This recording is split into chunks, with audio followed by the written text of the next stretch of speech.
The most interesting part of this trip to me is the meeting that he's going to have tomorrow with the Pope. I mean, these two have sparred over immigration, over climate, over Islam in particular too. What do we expect to come out of the next 2 days in Italy for President Trump?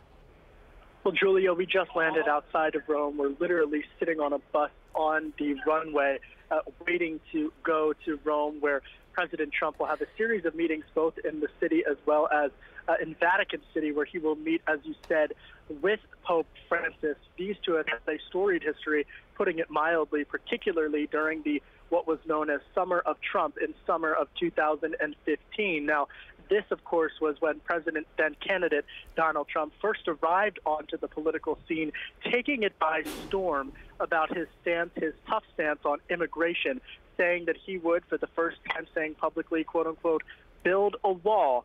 And then, of course, Pope Francis had followed up with that and said that walls weren't the best way, paraphrasing here, obviously, but that walls weren't the best way to build communities in terms of relationships with worldwide citizens. So following that, really just around the time of the South Carolina primary, it was a surprise, so to speak, that allowed for then candidate Trump to get attention ahead of some of the other candidates and enabled him, some would argue, to win that primary, to finish strong there.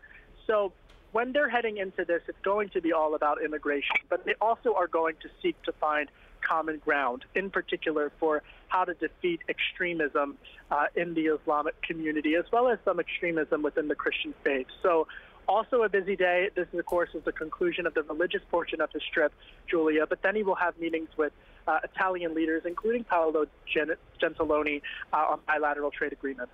Kevin, I want to pick up on what you were saying now about extremism in light of what we saw yesterday in the UK and the attack in Manchester. Just what tone do you think President Trump is going to take to these meetings and towards the back of the week when he sees the G7 and, of course, the NATO meetings too, in light of what happened yesterday?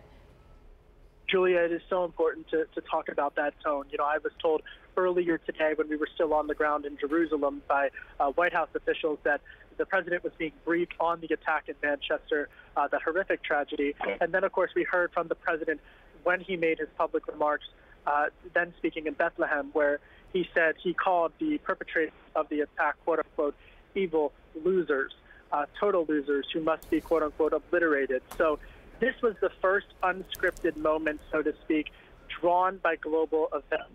Much of this trip has been scripted, but this was the first time where global events have directly impacted the president's first international trip abroad. And that tone, quite frankly, I think he carried with him into his meeting with Palestinian leaders.